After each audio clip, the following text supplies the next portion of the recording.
Hi guys, I am back with next episode. अगर अब तक आपने इस कहानी के पहले एपिसोड्स मिस किए तो ऊपर दिए गए आई बटन पर क्लिक करके आप सारे एपिसोड्स एंजॉय कर सकते हैं। और हाँ, अगर अब तक आपने मेरे चैनल को सब्सक्राइब नहीं किया है तो प्लीज सब्सक्राइब कर लीजिए ताकि इस रोमांचक कहानी के एपिसोड देखने से आप वंचित ना रहे। तो चलिए स्टार्ट करते हैं। जैसे कि हमने लास्ट एपिसोड में देखा था कि रोहित ने अनिका को कॉल किया था जिसमें उसने कहा था कि हमें बच्चों की अदला बदली करनी चाहिए जिसके लिए हमें मिलना होगा।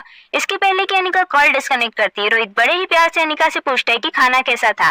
सारी चीजें आपकी टेस्ट के हिसाब से थी, मैंने खुद आपकी सारी फेवरेट रेसिपी शॉर्टलिस्ट करके शेफ से बनवाई थी।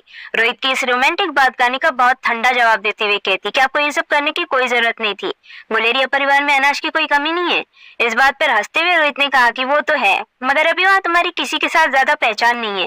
मैंने सोचा कि अगर गुलेरिया परिवार के लोग तुम्हारे साथ अच्छी तरह बर्ताव न करे तो तुम्हें भूखा रहना पड़ेगा। वो क्या है ना, तुम्हें अंदर से अगर तकलीफ हो भी रही होगी तो तुम अपनी जुबान से कभी किसी चीज के लिए कंप्लेन नहीं करोगी। तो मैंने ही सोचा कि कुछ देर के लिए मैं ही वो बातें समझने लग जाऊँ जो तुम कभी अपनी जुबान से कहती नहीं।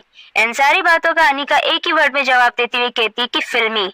इतना कहकर कॉल डिस्कनेक्ट कर देती है, जिसके बाद अनिका शारदा के बिहेवियर के बारे में सोचने लगती है। उसे समझ नहीं आ रहा था कि अगर घर की नौकरानी अनिका के साथ इस तरह से व्यवहार कर रही थी तो आगे उसे फैमिली मेंबर्स की किन किन हरकतों का सामना करना पड़ेगा। मगर अनिका ने अब सोच लिया था कि जब तक करण गुलेरिया पूरी तरीके से ठीक नहीं हो जाते वो इस घर से जाने वाली नहीं थी। और एक बार करण गुलेरिया ठीक हो गए तो अनिका रिया के साथ गुलेरिया हाउस छोड़कर चली जाएगी।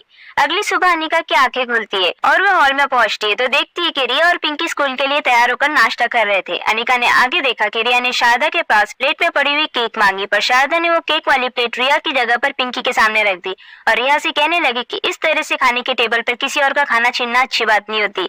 तभी रिया उसे गुस्से से देखने लगती है, जिस पर शारदा कहती कि इतनी सी उम्र में इतना गुस्सा अच्छा नहीं होता, डिसिप्लिन में रहना सीखो। ये गुलेरिया हाउस है, यहाँ पर कुछ रूल्स बनाए गए हैं जिन रूल्स को तुम्हें भी फॉलो करना होगा। दोस्तों, शारदा ने अनिका और रिया को नीचा दिखाने का काम शुरू कर दिया था। शारदा आगे क्या क्या करने वाली थी ये तो भगवान ही जानते थे। बैक टू स्टोरी आते हैं। रिया शारदा की बातों से नाराज हो जाती है। ये देखकर आकाश गुलेरिया की बेटी पिंकी रिया को अपना केक दे देती है जिससे रिया खुश हो जाती है। रिया को नाराज करने की शारदा की कोशिश फेल हो गई थी, जिसके चलते वो हाथ मसलते हुए किचन में चली जाती है।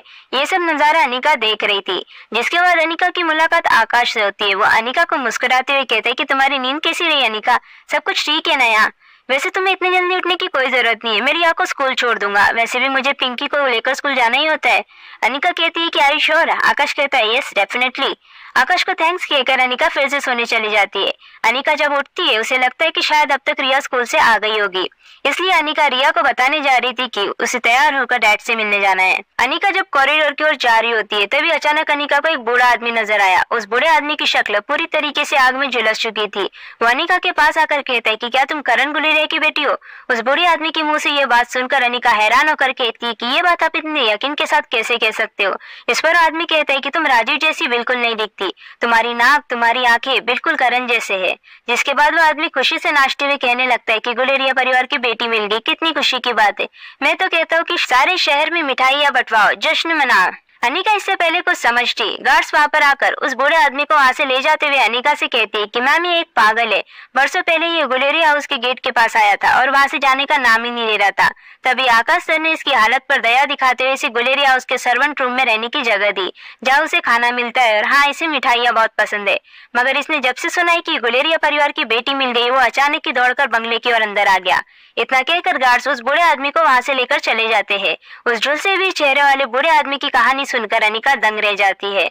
दोस्तों, मुझे तो दाल में कुछ काला लग रहा है, या तो हो सकता है कि पूरी की पूरी दाल ही काली हो। मुझे लग रहा है कि झुलसे हुए चेहरे के पीछे राजीव गुलेरिया है, जो आज से 25 साल पहले गुलेरिया हाउस छोड़कर चले गए थे। आपको क्या लगता है मुझे कमेंट करके जरूर बताइएगा। अनिका जब हॉल में पहुंचती है तब सिद्धार्थ और नंदिनी डाइनिंग टेबल पर बैठे थे। सिद्धार्थ की नजर उसके लैपटॉप पर टिकी हुई थी। दोस्तों, सिद्धार्थ अपनी आइडेंटिटी बनाने के लिए गेमिंग एप्लीकेशन का बिजनेस डेवलप कर रहा था और सिद्धार्थ ने जो गेमिंग ऐप लॉन्च किया था उसमें वायरस आ गया था। मैं आपको व्योमा के बारे में भी कुछ और बता देती हूँ। व्योमा हैकिंग एक्सपर्ट थी और उसे सॉफ्टवेयर का अच्छा खासा नॉलेज है। सिद्धार्थ व्योमा की मदद से गेमिंग ऐप से वायरस हटाने की कोशिश कर रहा था। व्योमा सिद्धार्थ की प्रॉब्लम सॉल्व कर देती है। तभी बच्चे स्कूल से घर पर वापस आते हैं। सिद्धार्थ का बेटा यश बहुत चंचल था। गलती से उसका पैर व्योमा के पैर पर पड़ जाता है, जिसके लिए सिद्धार्थ यश को व्योमा से सॉरी कहने के लिए कहता है। मगर यश सॉरी नहीं कहता है क्योंकि उसके अकॉर्डिंग उसने कोई गलती नहीं की थी। मगर व्योमा सिद्धार्थ को इमोशनल ब्लैकमेल करती है कि मैं सौतेली हूँ ना, इसलिए इस घर में मेरी कोई रिस्पेक्ट नहीं करता वगैरह वगैरह, जिसके चलते सिद्धार्थ यश को पीट देता है। लेकिन सिद्धार्थ की वाइफ अच्छे से जानती थी कि व्योमा ने ये सब कुछ जानबूझकर किया था। इसके लिए नंदिनी यश को प्रोटेक्ट करती है, जिसके चलते सिद्धार्थ और नंदिनी में कहासुनी हो जाती है। नंदिनी आगे कहती है कि मैं और यश ये घर छोड़कर जा रहे हैं। सिद्धार्थ अपनी बीवी और बच्चे से दूर नहीं रह सकता था, इसलिए नंदिनी को किसी तरीके से मना लेता है।